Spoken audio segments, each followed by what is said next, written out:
কৰিছো। এগৰাকী গ্ৰন্থকাৰিকলৈ নিযুক্তি পাব। ডাইৰেক্ট ৰাজ্যৰ শিক্ষা গৱেষণা আৰু প্ৰশিক্ষণ পৰিষদে আমাৰ BEd আৰু DLEd কোৰ্চসমূহ চলাই আহিছে।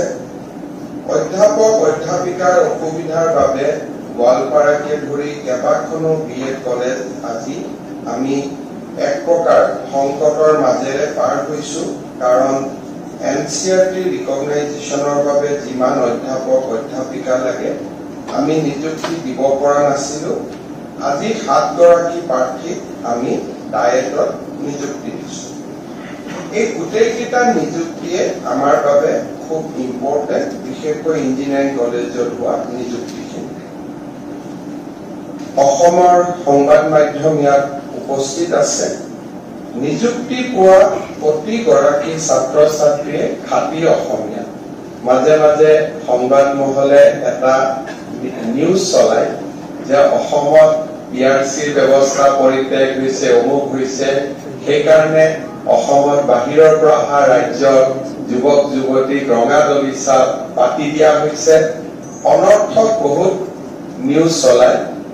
আমি যোৱাবাৰ নিযুক্তি দিওঁতে আৰু আজি নিযুক্তি দিওঁতে মই অসমৰ যিসকল সংবাদ মাধ্যমৰ সাংবাদিকে মনত ক'ৰবাত খুদনি থাকে তেওঁলোকে নিযুক্তি পোৱা প্ৰত্যেকগৰাকী ছাত্ৰ ছাত্ৰী DNA পৰীক্ষা কৰি ল'বলৈ মই অনুৰোধ জনাম তেওঁলোক খাঁটি অসমীয়া হয় নে নহয়।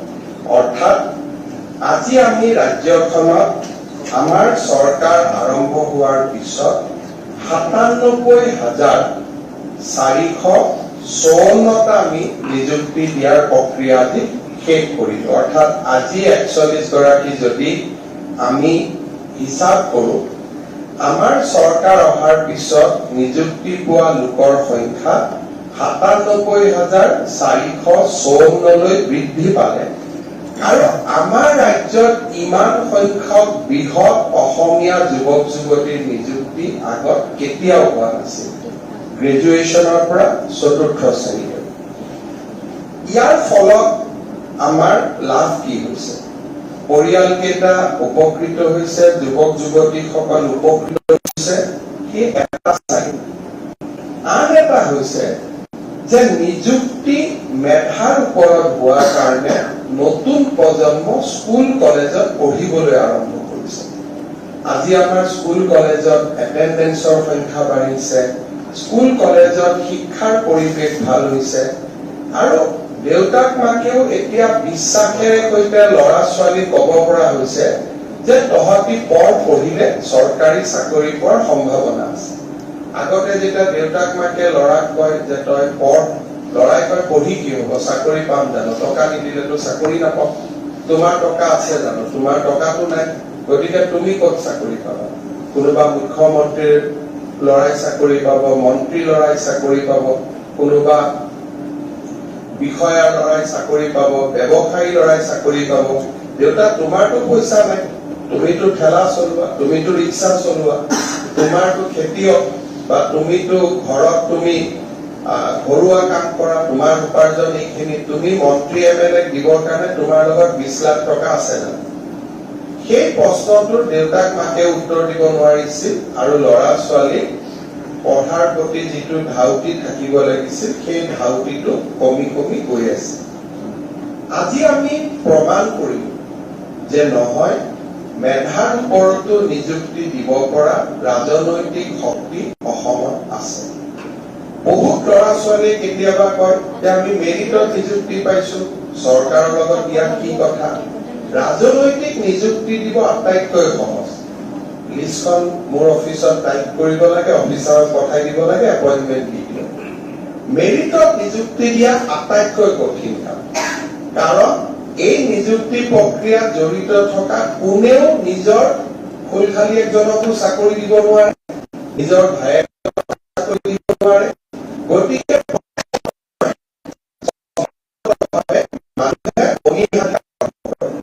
সকলোৱে যেতিয়া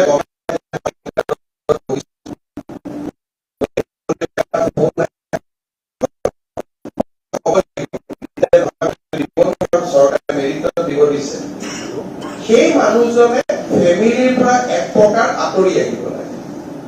কাৰণ ফোন কৰাৰ ভিতৰত হয়তো তেওঁৰ আটাইতকৈ নিকটতম আত্মীয়জনো থাকিব পাৰে, কিন্তু তেওঁ না ক'ব লাগে আৰু না কোৱাৰ লগে লগে ফেমিলিত এটা ইম্পেক্ট আৰম্ভ হয়। MLA জনে না কোৱাৰ লগে লগে তেওঁৰ ভোটত ইম্পেক্ট আৰম্ভ হয়।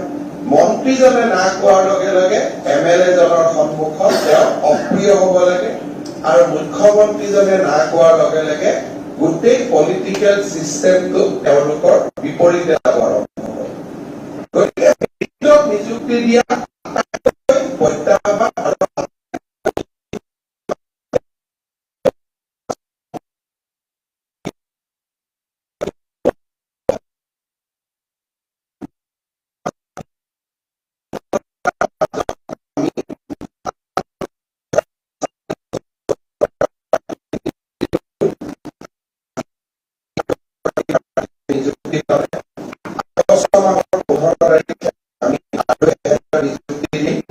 আমাৰ লক্ষ্য যে 1 লাখৰ সীমা পাৰ হৈ আমি যাতে 1.5 লাখত গৈ শেষ কৰিব পাৰো। অৰ্থাৎ মোৰ মুখ্যমন্ত্ৰীৰ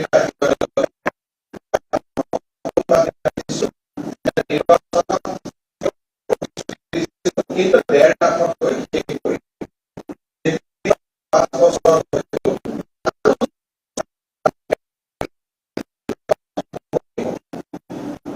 এই মহান জড়িত মোৰ সকলোৰে প্ৰতি এটাই অনুৰোধ, আগতে এটা সময় আছিল চাকৰি মানুহে টকা পইচা দি পোৱাৰ কাৰণে চাকৰিটোক মানুহে যি ধৰণে পবিত্ৰতাৰে গ্ৰহণ কৰিব লাগে তেনেকে পবিত্ৰতা দি গ্ৰহণ নকৰিছিল।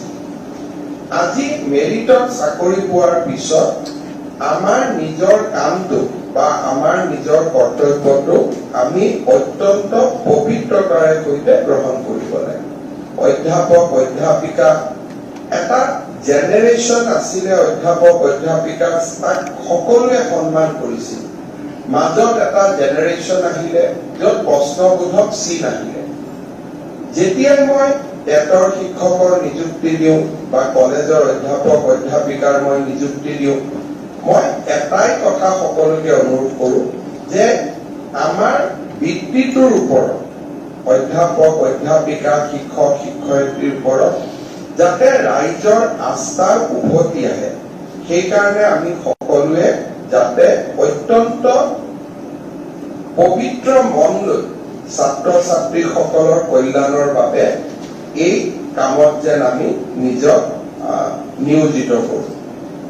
ছাত্ৰ ছাত্ৰীসকলে শিক্ষাৰ লগতে ক্ৰীড়া সংস্কৃতি আদি কামতো বা আদি আমাৰ যিটো নন কেৰিকুলাম বা কো-কেৰিকুলাম এক্টিভিটিজ বুলি কওঁ, তাৰ লগত জড়িত হৈ থাকিলে তেওঁলোকৰ সম্পূৰ্ণ বিকাশ হয়।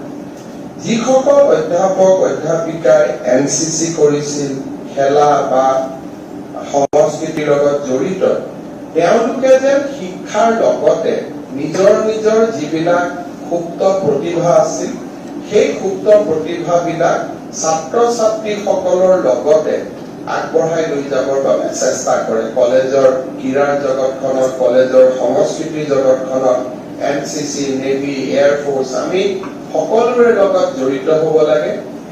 ইঞ্জিনিয়াৰিং কলেজত যিসকলে নিযুক্তি পাইছে, মোৰ পিছত আমি কথা পাতিম। ষ্টাৰ্টআপ আমাৰ কাৰণে এটা খুব ইম্পৰ্টেণ্ট এলিমেণ্ট, কাৰণ যিকোনো এখন ৰাজ্যতে চৰকাৰী নিযুক্তিৰ সীমাবদ্ধতা থাকে, কিন্তু অসমৰ ইঞ্জিনিয়াৰিং কলেজবিলাকত যদি আমি ষ্টাৰ্টআপ মুভমেণ্ট এটা আৰম্ভ কৰিব পাৰো, ভাৰতৰ বিভিন্ন ৰাজ্যত আজি আমি ওলাত উঠো, উবেৰত উঠো, জমেটোত আমি খোৱা অৰ্ডাৰ দিওঁ, কিন্তু এই গোটেইবোৰ কাৰ ফল? ষ্টাৰ্টআপ মুভমেণ্টৰ কাৰণে আজি এনেকুৱা ধৰণৰ অনুষ্ঠানবিলাক হ'ব পাৰিছে আৰু ই সফল হৈছে। থাউজেণ্ডছ অফ ক্ৰ'ৰ্ছৰ ভেলুৱেশ্যন হৈছে। আমাৰ মহাবিদ্যালয়সমূহতো তেনেকুৱা ছাত্ৰ ছাত্ৰী আছে। আমাৰ ইঞ্জিনিয়াৰিং কলেজবিলাকত আমি ষ্টাৰ্টআপৰ এটা পজিটিভ এনভাইৰনমেণ্ট সৃষ্টি কৰিব লাগে। তাৰ ক্ষেত্ৰত আপোনালোকে যিমান পাৰে কণ্ট্ৰিবিউশ্যন কৰিব বুলি মই আশা কৰিছো। পুনৰ এবাৰ আপোনালোকক ধন্যবাদ জনাইছো। নিযুক্তি পোৱা যুৱক যুৱতীসকলৰ বিশেষকৈ আপোনালোকৰ পিতৃ মাতৃক মই আজিৰ এই দিনটোত শ্ৰদ্ধা জনাইছো। এটা উপযুক্ত সন্তানৰ পিতৃ হোৱাৰ গৌৰৱৰ অধিকাৰী হোৱাৰ বাবে তেখেতসকলৰ সুদীৰ্ঘ জীৱন আৰু সুন্দৰ কৰ্মময় জীৱন কামনা কৰি সকলোকে অভিনন্দন জনাইছো। ধন্যবাদ। নতুন প্ৰজন্মৰ সপোন দেখিব আৰু মাননীয় মুখ্যমন্ত্ৰী ডাঙৰীয়ে আন্তৰিকতাৰে তেওঁলোকক আগুৱাই লৈ যাব এই প্ৰয়াস অব্যাহত আছে। আমি কৃতজ্ঞ আপোনাৰ ওচৰত। আমি